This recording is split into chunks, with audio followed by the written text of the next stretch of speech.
5월 21일 주일예배를 시작하도록 하겠습니다. 하나님께서 오늘 우리에게 주신 말씀은 히브리서 4장 15절의 말씀입니다. 성경에 있는 모든 말씀들이 너무나 좋은 말씀인데 참 우리 삶 속에 소망을 주는 말씀입니다. 이 말씀 우리가 함께 읽도록 하겠습니다. 시작. 우리에게 있는 대제사장은 우리의 연약함을 동정하지 못하실 리가 아니요 모든 일에 우리와 똑같이 시험을 받으시는데 죄는 없으시니라. 아멘.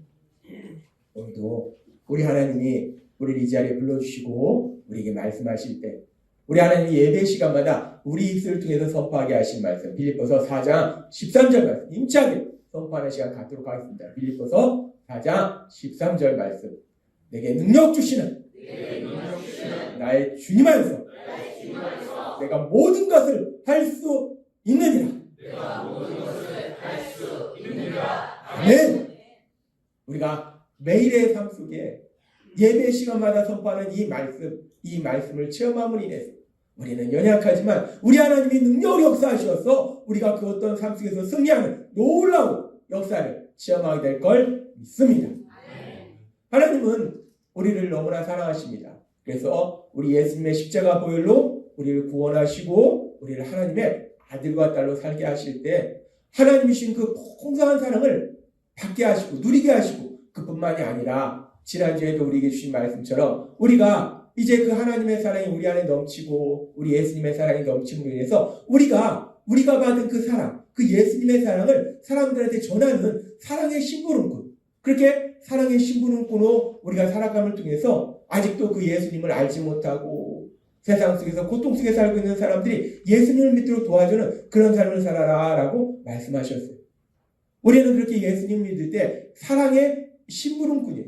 사랑을 전하는 예수님의 사랑을 하나님의 사랑을 사람들에게 전해주는 사랑의 심부름꾼으로 사는 건데 그렇다면 이제 내가 사랑의 심부름꾼으로 살아야지 예수님의 사랑을 전해줘야지 하나님의 사랑을 전해줘야지 하고 전해주려고 하는데 근데 이 사랑이라는 것이 눈에 보이는 게 아니라는 거예요. 뭐 물건을 전해주라고 하면은 그 물건을 받아서 전해주는데 이 사랑이 눈에 보이는 것이 아니기 때문에 그 예수님의 사랑을 하나님의 사랑을 내가 사람들한테 전하는 사랑의 심부름꾼으로 살아간다는 것이 그렇다면 내가 그런 삶을 살기를 소망하는데 그러면 내가 어떻게 사는 것이 구체적으로 매일의 삶 속에서 가정에서 직장에서 친구들과의 관계 속에서 내가 어떻게 사는 것이 사랑의 심부름꾼으로 사는 것이냐 내가 어떻게 사는 것이 예수님의 사랑을 사람들한테 전하는 것이냐 우리가 하나님의 말씀을 듣고 믿고 또 그 말씀을 삶 속에 실천하러 가면 우리 안에 자꾸 이런저런 의문이 생깁니다.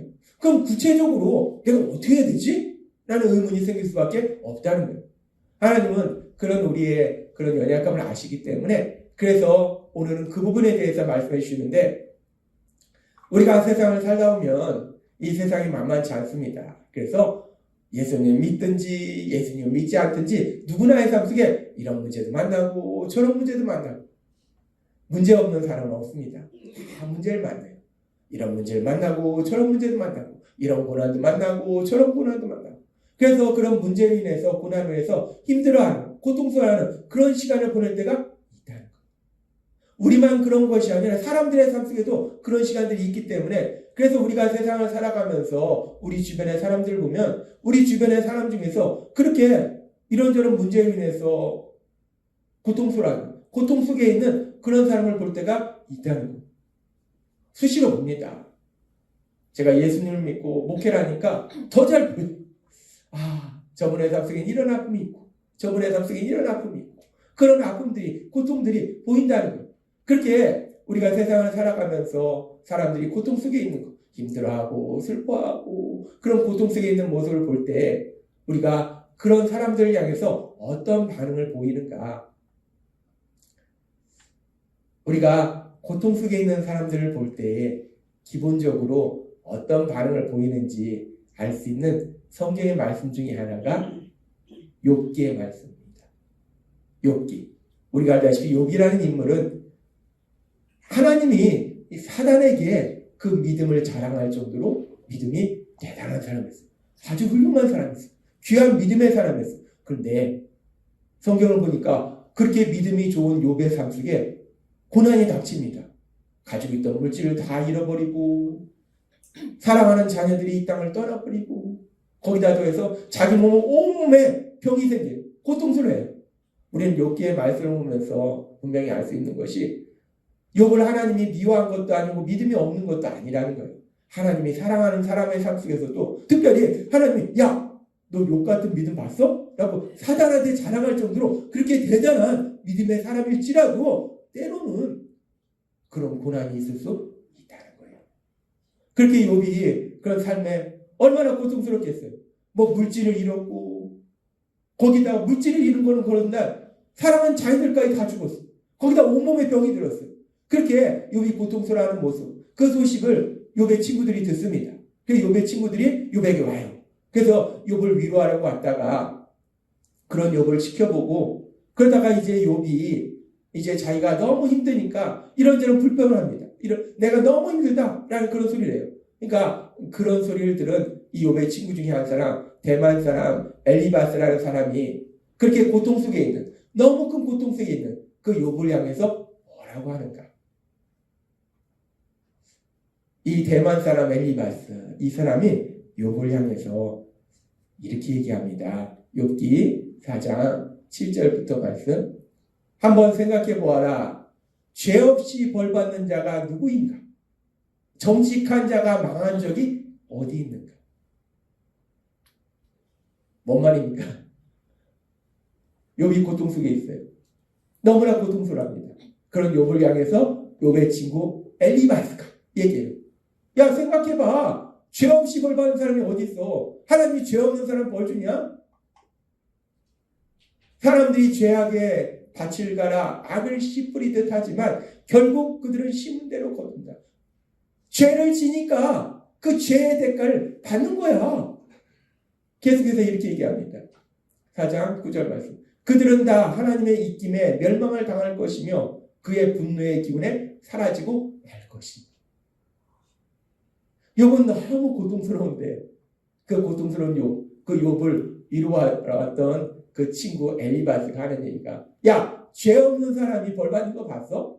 그 얘기는 뭡니까? 네가 죄 지었으니까 벌 받는 거잖아. 네가 잘못했으니까 지금 이렇게 고통을 받는 거잖아. 이 욥의 친구입니다. 우리가 세상을 살아서 알지만 사람은 유유상종이라고 비슷한 사람끼리 어울립니다. 욥의 친구가 욥하고 뭐 엄청 다르겠습니까? 욥은 하나님이 자랑할 정도로 믿음의 사람이에요. 그럼 그 욥의 친구면은 욥과 비슷할 거라는 거예요. 이 엘리바스라는 사람이 형편없는 사람이 아니라는 거예요. 훌륭한 사람일 거라는 거예요. 왜? 욥이 훌륭한 사람이니까. 그런데 그렇게 훌륭한 사람인 엘리바스에 비해서 뭐라고 하는가? 고통 속에 있는 친구 욥의 고통을 보면서 야, 죄 없이 벌 받는 거 봤어? 네가 잘못했으니까 지금 이렇게 벌 받는 거잖아. 고통스러운 거잖아. 욥의 친구가 그렇게 하더라는 거예요. 참 우리는 인간의 연약함을 봅니다. 고통 속에 있는, 너무 큰 고통 속에 있는 그 고통을 사실 욥이 받은 고통을 뭘로 위로하겠어요? 근데 그렇게 고통스러워하는데, 친구는 너무 고통스러워하는데 친구라는 사람이 하는 얘기가 야, 네가 잘못했으니까 벌 받지. 그 욥의 아픔과 고통을 위로해 주는 것이 아니라 흔히 얘기하듯이 상처에 소금 뿌리듯이 비판, 정죄하더라는 거예요. 참 슬픈 모습이에요. 그런데 이런 모습이 뭐 욥이야 몇천 년 전 사람이고 엘리바스도 몇천 년 전 사람이고 이건 옛날 얘기잖아요. 옛날 얘기지. 옛날에나 그런 일이 있지. 과연 이것이 옛날 얘기인가? 이거는 옛날 얘기가 아니라 지금도 우리의 삶 속에 일어나고 있는 삶의 이야기라는 거예요.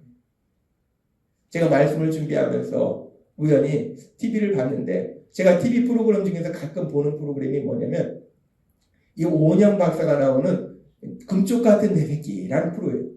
이 금쪽 같은 내 새끼, 내 자녀가 얼마나 귀하냐. 이 오은영 박사 나오는 금쪽 같은 내 새끼, 이 프로를 제가 가끔 봅니다. 이걸 보면서 제가 어떤 생각하냐면, 이런 경우에 하나님 뭐라고 하실까? 제가 그 프로를 보면서 그런 하나님의 말씀을 자꾸 묵상해봐요. 그러면서 제가 얼마 전에 본 그 내용 중에 어린아이가 유치원에 다니는 어린아이인데 이 자폐 성향이 있어요. 이 자폐 성향이 있는 아이들은 자기 세계에 갇혀 있잖아요. 그러니까 고집불통이에요. 사람들의 말을 안 듣습니다. 인간관계가 서툴러요. 그래서 이 아이가 유치원을 다니는데 유치원에서 도저히 이 아이를 돌볼 수가 없는 거예요. 이 아이로 인해서 수업에 방해가 되는 거예요. 그래서 유치원에서 어떤 결정을 내렸는가? 등원 거부. 오지 마라.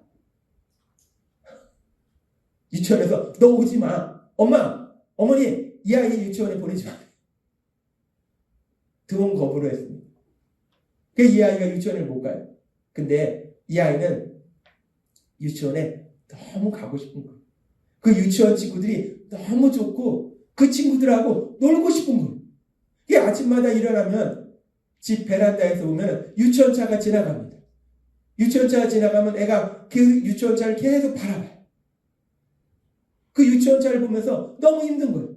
나도 유치원에 가고 싶은데, 나 유치원에 가서 친구들하고 놀고 싶은데, 애가 그 유치원차를 바라보면서 하염없이 바라보면서 너무 힘들어요. 너무 고통스러워요. 근데 그 모습을 지켜보는 이 아이의 엄마, 이 아이의 엄마가 이 아이를 향해서, 그 어린아이를 향해서 뭐라고 얘기하는가? 아이를 향해서 이렇게 얘기합니다. 야, 너가 잘못했으니까 유치원에 못 가는 거잖아. 네가 잘못해서 너는 앞으로 계속해서 영원히 유치원에 못 갈 거야.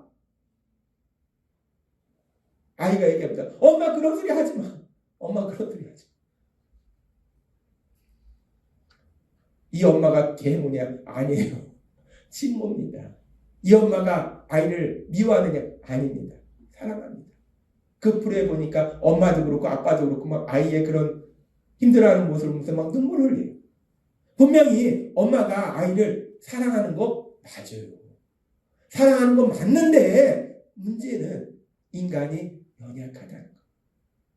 아이는 그 유치원 어린 아이는 유치원에 가고 싶어서 친구들이랑 놀고 싶어서 너무 유치원차를 하염없이 바라보면서 너무 힘들어하는데 그 아이를 사랑하는 엄마는 그 아이의 힘들고 고통스럽고 아파하는 것을 위로해 주는 것이 아니라 너가 잘못했으니까 지금 이 고통을 받는 거잖아 라고 비판하고 정죄하더라는 거예요.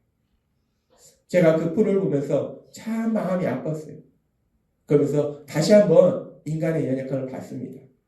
그러면서 성령님이 제안해 주시는 말씀이 생각이 뭐냐면 그 엄마가 얼마나 어리석고 미련합니까? 그 어린아이가 유치원에 가고 싶은데 유치원에 못 가서 그 차를 하염없이 바라보면서 고통스러워하는데 그 아이를 네가 잘못했으니까 지금 이렇게 고통스러운 거잖아. 고통을 받는 거잖아라고 비판하고 정죄하는 그런 엄마의 그런 모습, 그 모습을 보면서 우리는 흔히 생각할 수 있어요. 야, 저 엄마 도대체 초등학교에 나온 거야? 학교는 다닌 거야? 생각은 있는 거야? 아니 저 엄마는 어찌 저러냐? 야, 저 엄마 어찌 저러냐? 야, 어디 야, 세상에 저런 엄마가 있대.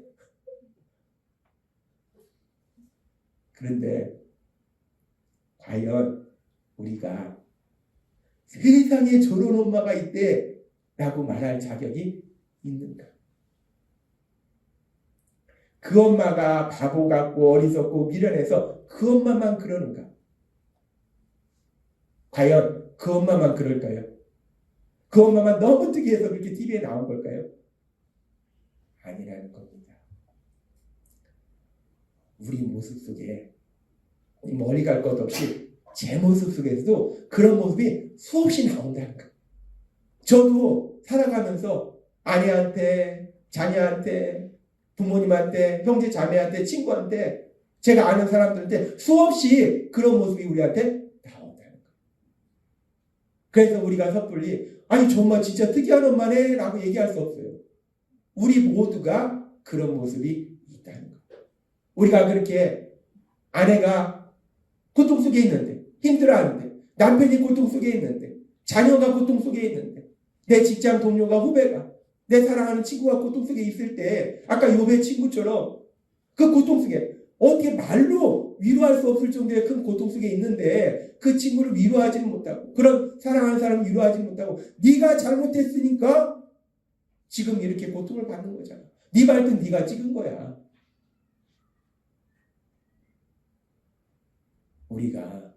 우리가 그렇더라는 거예요. 제가 그 풀을 보면서 성령님이 저한테 깨닫게 해주셨어요. 아, 내가 저 엄마구나.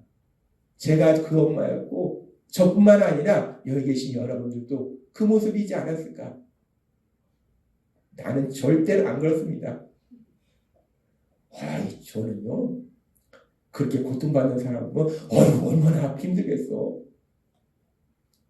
혹여나 저는 절대로 안 그렇습니다 라고 생각한다면요, 절대로 안 그런 것이 아니라 착각하고 사단한테 속은 거예요.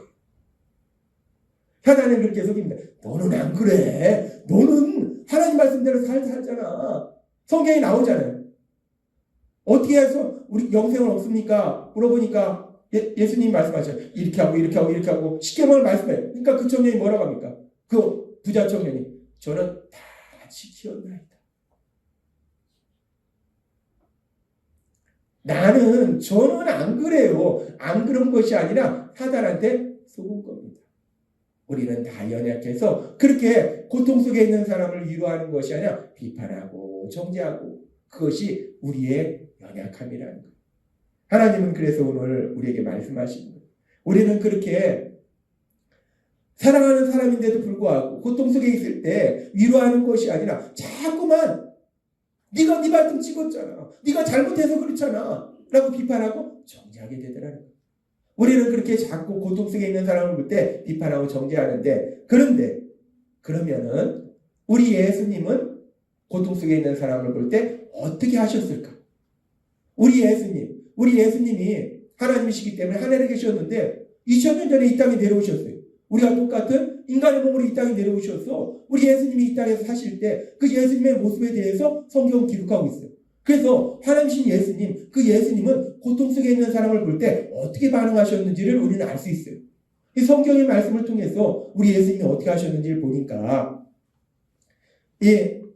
요한복음 5장에 보면은 예수님께서 베다니 연못에 가셨을 때 38년 동안 질병으로 고통받는 사람을 예수님이 고쳐주십니다. 깨끗이 치료해 주세요. 그렇게 38년이라는 오랜 생활 동안 질병으로 고통받는 사람을 치료해 주시는데, 그리고 그 사람을 이제 예수님이 성전에서 다시 봐요. 그랬을 때 예수님이 이렇게 말씀하십니다. 요한복음 5장 14절 말씀. 이 말씀 같이 읽도록 하겠습니다. 시작. 그 후에 예수께서 성전에서 그 사람을 만나 이르시되 보라, 내가 나았으니 더 심한 것이 생기지 않게 다시는 죄를 범하지 말라 하시니. 아멘.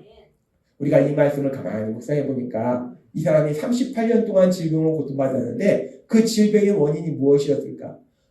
더 심한 것이 생기지 않게 다시는 죄를 범하지 말라라는 이 예수님의 말씀을 볼 때, 이 사람이 뭔가 상속에 죄를 져서 질병에 걸리고 그 질병으로 고통받았구나 라는 것을 우리가 생각해 볼 수 있어요. 근데 오해하지 말아야 될 것은 모든 질병이 다 죄 때문은 아닙니다. 이 질병의 원인은 여러 가지가 있어요. 여러 가지가 원인이 있는데 그 중에 때로는 죄로 인해서 병에 걸릴 수 있다는 거예요. 그런데 지금 이 38년 된 병자는 우리가 성경의 말씀을 보니까 죄로 인해서 38년 동안 병으로 고생했다는 거예요. 그렇다면 이 사람이 얼마나 많은 죄를 줬을까? 큰 죄를 질 것 같아요. 38년 동안 이 병으로 고생했으니까. 그렇다면 예수님이 이 사람을 치료해 주실 때, 야, 너가 지금 이렇게 고통받는 게 네가 잘못했으니까, 죄를 줬으니까 네가 38년 동안 고통을 받는 거잖아 라고 예수님 말씀하시지 않더라는 거예요.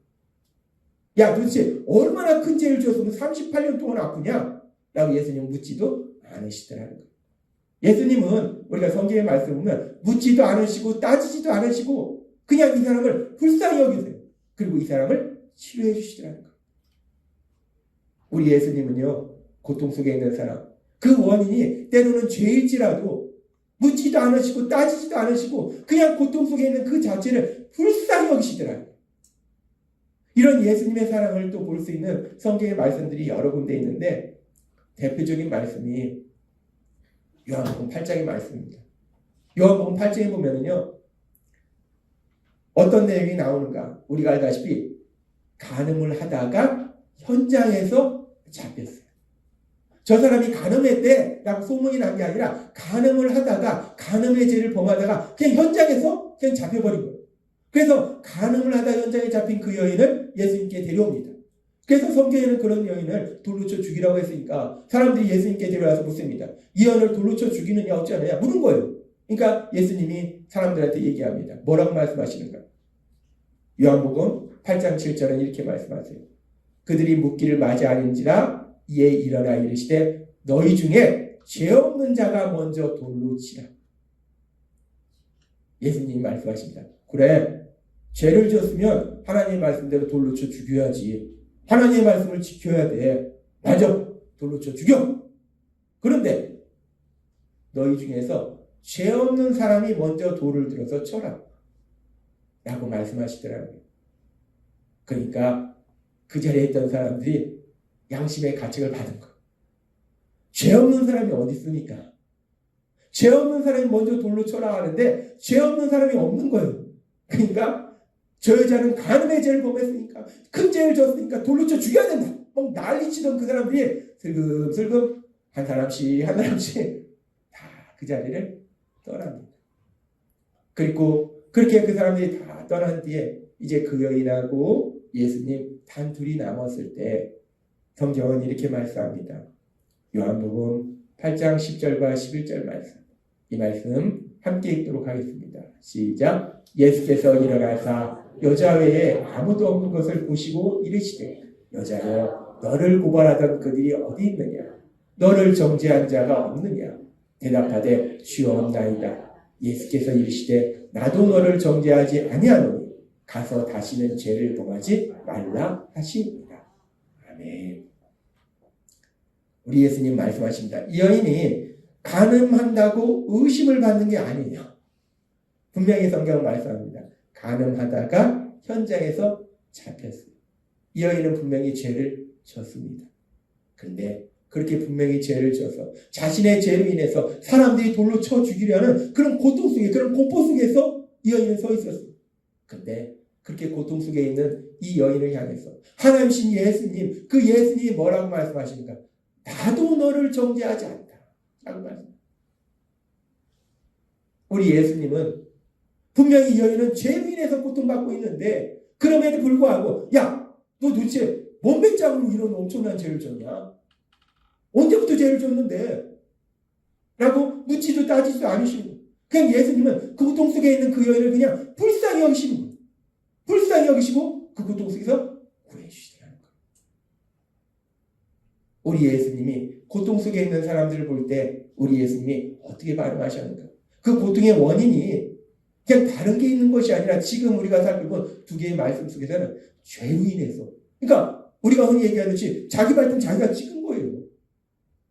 자기가 잘못해서 벌 받아서 어떻게 보면 고통 속에 있는 겁니다. 그럼에도 불구하고 예수님은 묻지도 따지지도 않으시더라고요. 그냥 죄를 보시는 것이 아니라 그 고통을 보시는 거예요. 그 고통을 보시고 얼마나 고통스럽겠어. 얼마나 아프겠어. 내가 널 구해줄게. 라고 예수님은 불쌍히 여기시고 그 고통에서 구해주시더라는 거예요. 그것이 예수님의 사랑이라는 거예요. 그리고 그 예수님의 사랑에 대해서 하나님이 말씀하신 말씀 중에 오늘 우리에게 주신 이 말씀은 너무나 귀한 말씀이고 너무나 좋은 말씀이고 너무나 소망이 되는 말씀이에요. 히브리서 4장 15절은 이렇게 말씀합니다. 우리가 이 말씀 다시 한번 읽도록 하겠습니다. 시작. 우리에게 있는 대제사장은 우리의 연약함을 동정하지 못하실 리가 아니요 모든 일에 우리와 똑같이 시험을 받으신 이로되 죄는 없으시니라. 아멘. 하나님이 우리에게 이 말씀을 여러 번 해주셨어요. 왜? 이 말씀은 너무나 중요한 말씀. 우리에게 있는 대제사장, 그 대제사장이 뭡니까? 우리의 예수님이에요. 우리 예수님은 우리의 연약함을 동정하지 못하실 리가 아니요 반드시 우리의 연약함을 동정하신다라고 말씀해요. 여기서 두 가지를 우리가 살펴볼 수 있는데 연약함이라는 단어가 무엇인가? 동정함이라는 무엇인가? 이 두 가지 단어가 중요한데 연약함이라는 건 뭐냐? 연약함이라는 건요 크게 네 가지를 볼 수 있어요. 첫 번째는 우리가 지식의 연약함이에요. 아는 것보다 모르는 것이 더 많다는 거예요. 우리가 세상 살아가면서 똑똑한 사람일수록 자꾸 느끼는 게, 아, 내가 모르는 게 많네. 저는 목회하면서 성경 말씀을 읽고 묵상하면서 계속 느끼는 게, 야, 이 말씀이 이런 뜻이었어? 아, 내가 이것도 몰랐네? 이 말씀이 이런 뜻이었어? 내가 이것도 몰랐네? 연약함은, 지식의 연약함은 아는 것보다 모르는 것이 훨씬 많습니다. 사실 우리가 많이 배워서 엄청나게 아는 것 같아도요, 사실 도토리 기적입니다. 모르는 게 훨씬 많다. 지식의 연약함. 또 무슨 연약함이 있는가? 능력의 연약함이 있어요. 우리는 할 수 있는 것보다 할 수 없는 것이 더 많아요. 사실 중요한 일은 우리가 할 수 없다는 거예요. 우리가 살면서 수없이 체험하는 것이 능력의 연약함이에요. 능력의 연약함도 있고, 또 뭐가 있냐면 감정의 연약함. 하나님 우리에게 말씀하시지만 무슨 문제에 만나면 염려하고 근심하고 슬퍼하고 미워하고 절망하고, 그것이 우리의 연약함이라는 거예요. 우리는 연약하다는 거예요. 오죽하면 우리 여호수아서 계속 새벽 삶의 기직에서 말씀하는데, 그 여호수아, 그 이스라엘 백성이 가나안 땅을 정복하도록 정복전쟁을 이끈 그 여호수아를 향해서 하나님이 말씀하셔요. 강하고 담대하라. 놀라지 말라. 두려워 말라. 왜? 여호수아도 두렵거든요. 여호수아도 놀랍니다. 여호수아도 약하거든요. 인간은 연약하다는 거예요. 염려하고 근심하고 슬퍼하고 두려워하고 절망하고 미워하고, 그런 감정의 연약함이 있어요. 그리고 또 제일 중요한 건 뭐냐면 범죄의 연약함입니다. 야, 이거 진짜 좋은 거야. 해봐. 창세기에 나오잖아. 야, 보고 봐. 일단 보고 봐. 하나님처럼 된다니까? 그래? 정말? 야, 진짜 맛있게 보이네? 홀라당 먹자. 남편도 먹자. 아담과 하만 그런 게 아니라, 아담과 하가 우리의 조상이기 때문에 우리도 다 그렇다는 거야. 이거 되게 좋은 거야. 이거 한번 해봐. 이렇게 해봐. 우리는 다 그렇게 연약하다. 아는 것도 부족하고 능력도 없고 맨날 염려하고 근심하고 슬퍼하고 절망하고, 뿐만 아니라 사단이 조금만 유혹하면 그래? 하나님 말씀 열로 가라고 하시는데 그래? 진짜 그게 좋아 보이네. 이게 우리의 연약함이라는 거예요. 근데 우리 예수님은 그 연약함을 동정하신다는 것이, 이 동정이라는 단어가 하나님이 말씀하셨지만 심파세오, 함께 아파한다는 단어에서 나오고, 이 동정이라는 단어는 단순히 안 된 내가 아니에요. 이 동정이라는 단어가 아주 중요합니다. 이 심파세오라는 단어가 아주 중요한데, 이 동정에는 세 가지 의미가 있다는 거예요. 첫 번째는 그 연약함을 인정하는 거예요. 아는 것보다 모르는 것이 많을 수 있고, 능력이 없을 수도 있고, 감정에 두려워할 수도 있고, 염려할 수도 있고, 그리고 죄의 유혹에 넘어질 수도 있고, 그것을 인정해 주는 것. 오늘 하나님이 우리에게 주신 설계의 말씀처럼, 그래, 그럴 수도 있지.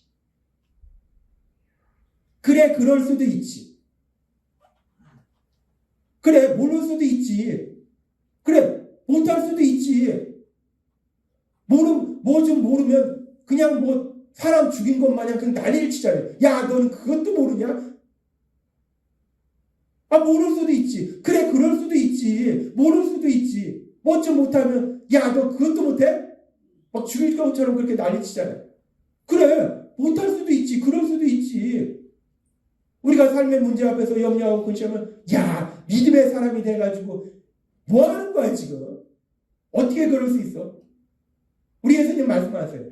그래, 그럴 수도 있지. 사람이잖아.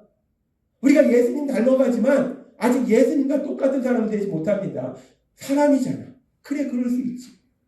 우리가 잘못하고 실수할 수 있어. 어떻게 그런 잘못을 하냐고 실수해요. 제가 그랬습니다. 아내가 조금 실수하면 저는 이만큼 실수하고, 어떻게 그런 잘못을 하냐고. 옛날에 TV 큰 거 40몇 인치 사가지고 저거 조심해야 된다고 제가 빵 사서 거기 깨뜨리고,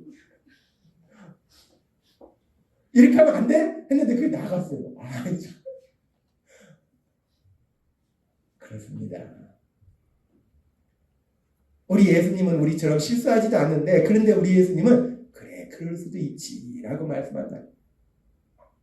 그래, 그럴 수도 있지. 이 그래, 그럴 수도 있지라는 이 단어가 얼마나 아름다운 단어고 얼마나 은혜가 넘치는 단어인지. 그래, 그럴 수도 있지. 그래, 그럴 수도 있지. 오늘도 주일에 아침에 오면서 아내가 뭘 준비했는데 준비하고서 식탁 테이블에 놓고서 차를 타려고 나가는데 안 가져왔어요. 옛날 같으면 어떻게 그럴 수 있냐고 막 그랬는데 오늘 제목이 그래, 그럴 수도 있잖아요. 그래, 그럴 수도 있지. 얼마나 은혜롭습니까? 얼마나 사랑이 넘쳐요. 그래, 그럴 수도 있지. 그래, 그럴 수도 있지. 한번 해보겠습니다. 그래, 그럴 수도 있지. 그래, 그럴 수도 있지. 이 단어는 너무 중요한 단어예요. 하나님이 이 단어에 대해서 여러 번 말씀해 주셨어요. 그래, 그럴 수도 있지. 근데 왜 오늘 또 말씀해 주십니까? 그래, 그럴 수도 있지라고 우리 예수님이 그렇게 우리의 연약함을 인정하시는데, 우리에게 그런 삶을 살라고 하시는데, 그런데 우리가 그래, 그럴 수도 있지 아니가 아니라 도대체 왜 그랬어? 비판하고 정죄하더라는 거. 계속 비판하고 정죄하더라는 거. 하나님은요, 우리가 그런 삶을 살 때까지 계속해서 말씀하세요. 너 왜 그래? 라고 혼내키시는 것이 아니라, 그래? 너 아직 그렇게 못 사는구나? 내가 또 얘기해 줄게. 너 아직 그렇게 못 사는구나? 내가 또 얘기해 줄게. 제 아내가 말씀을 선포하고 제가 말씀대로 못 살면요, 아내가 저한테 그럽니다. 여보, 내가 주일설교를 요약해 줄게. 당신을 통해서 하나님이 이렇게 말씀하셨는데 당신 잃어버린 것 같아. 내가 얘기해 줄게. 아주 지혜롭습니다. 우리 하나님은요, 우리가 그런 삶을 못 살면 너 왜 그렇게 살아? 왜 그러니? 라고 혼내키시는 것이 아니라, 그래, 내가 또 얘기해 줄게. 그래서 하나님이 오늘 우리에게 또 말씀하시는 거예요. 그래, 그럴 수도 있지. 그래, 그럴 수도 있지. 연약함을 동정한다는 것은 그렇게 연약함을 인정하는 거예요. 그래, 그럴 수도 있지라고 인정하고, 그 다음에는 근데 네가 얼마나 힘들겠어? 얼마나 아프겠어? 얼마나 고통스럽겠어? 그 고통을, 그 아픔을 함께 아파해 주신다. 그리고 거기서 끝나는 것이 아니라 우리 예수님은 그 고통에서 우리를 구해주시는 예수님이심을 믿습니다. 연약함을 동정하신다는 건요, 무지 막강한 단어입니다. 우리 예수님은 그렇게 우리의 연약함을 동정하시는 예수님이심을 믿습니다. 저는 이 말씀을요, 수없이 제 삶 속에 체험했습니다. 어떤 때 정말 제가 제 발등 찍었어. 고통 속에 있는데도 우리 예수님이 그런 저한테 오셔서, 야, 내가 다 보고 있었어. 너 왜 그렇게 바보 같냐? 멍청하냐? 혼내키시는 것이 아니라 우리 예수님이 저한테 오셔서, 그래, 그럴 수도 있지. 괜찮아. 너가 많이 힘들구나. 내가 도와줄게. 수없이 이 놀라우신 사랑을 체험하도록 만들어주시다. 제 삶 속에 역사하신 하나님, 그 예수님이 여러분의 삶 속에서도 똑같이 역사하실 걸 믿습니다. 우리가 예수님의 사랑을 전하는 신부는 꿈을 산다는 것은 눈에 보이는 우리의 말과 행동을 통해서 눈에 보이지 않는 예수님의 사랑을 전하는 거예요. 우리가 예수님의 마음으로 예수님처럼 말하고 예수님처럼 행동하는 거예요. 그러면 우리가 어떤 삶을 사는가? 오늘 주신 말씀처럼 사람들의 연약함을 볼 때, 고통 속에 있는 사람 모습을 볼 때, 그래, 그럴 수도 있지. 그럴 수도 있지. 왜 우리는 연약해서 죽고 사는 문제도 아닌데 그걸 그렇게 용납을 못하고 도대체 어떻게 넌 그럴 수 있냐고. 왜 그러는지. 제가 그랬어요. 제가 그랬습니다. 죽고 사는 문제도 아닌데 그래, 그럴 수도 있지라고 예수님처럼 연약함을 인정해주면 되는데 왜 그렇게 힘든지. 남편한테, 아내한테, 자녀들한테, 직장 동료나 후배한테 왜 그렇게 그게 힘든지. 하나님은 오늘 우리에게 말씀하세요. 우리는 그런 삶을 살 수 없지만 우리 안에 계신 성령님 능력으로 역사하셔서 오늘 주신 말씀처럼 그렇게 우리 예수님처럼 연약함을 동정하는 삶을 살 수 있도록 만들어주실 걸 믿습니다. 우리가 있는 그 자리에 우리가 직장생활을 하든 사업을 하든 우리가 만나는 사람들과의 관계 속에서 우리가 그렇게 그 사람들에게 그래, 그럴 수도 있지. 고통 속에 있는 사람들에게 그래, 그럴 수도 있지. 얼마나 아프겠어. 얼마나 힘들겠어. 눈에 보이지 않는 그 예수님의 사랑을 우리를 통해서 보여줄 때 사람들이 우리를 통해서 그 예수님의 사랑을 체험하고 사람들이 예수님을 믿는 놀라운 역사가 일어나게 될 걸 믿습니다. 하나님이 말씀하신 것처럼 죽고 사는 일도 아니에요. 그런데 왜 그걸 그렇게 용납을 못하고 도대체 어떻게 그럴 수 있냐라고 그렇게 우리가 화를 냈는지 오늘 주신 말씀처럼 성령님의 인도하심에 따라서 연약함을 볼 때, 고통 속에 있는 사람을 볼 때, 그래, 그럴 수도 있지. 자꾸 연습해야 됩니다. 혼자서 화장실에서 이번 주 내내 연습하셔야지 자연스럽게 나옵니다. 일주일이 아니라 사실 한 달, 1년. 그래, 그럴 수도 있지보다는 비판 정제가 먼저 나오는 것이 우리의 모습입니다. 성령님의 도우심에 따라서 그래, 그럴 수도 있지. 그래, 그럴 수도 있지. 그렇게 사랑을 전하시는 여러분 되시기를 주님의 이름으로 축원합니다. 기도하겠습니다. 하나님 아버지 감사합니다. 오늘도 주신 말씀처럼 우리는 참 연약해서 사랑하는 사람들이 고통 속에 있는 모습을 보면서 위로하는 것이 아니라 비판하고 정죄합니다. 너가 잘못했으니까 지금 이렇게 고통을 받는 거잖아. 우리가 그랬습니다. 그래서 우리가 하나님이 주신 참된 복을 누리지 못하고 또 예수님의 사랑을 전하지 못했습니다. 그런 우리의 연약함을 아시기에 하나님의 오늘도 우리에게 주신 말씀처럼 성령님의 인도하심과 도우심으로 우리 예수님이 그렇게 우리에게 사랑을 베풀어 주셨듯이 우리도 사람들을 향해서 그래! 그럴 수도 있지. 그 연약함을 인정하고 그 연약함으로 인한 고통을 불쌍히 여기고 그들을 예수님 곁으로 인도할 수 있는 귀한 삶을 살아가는 저희 모두가 될 수 있도록 은혜 베풀어 주옵소서. 예수님의 이름으로 감사하며 기도드리옵나이다. 아멘.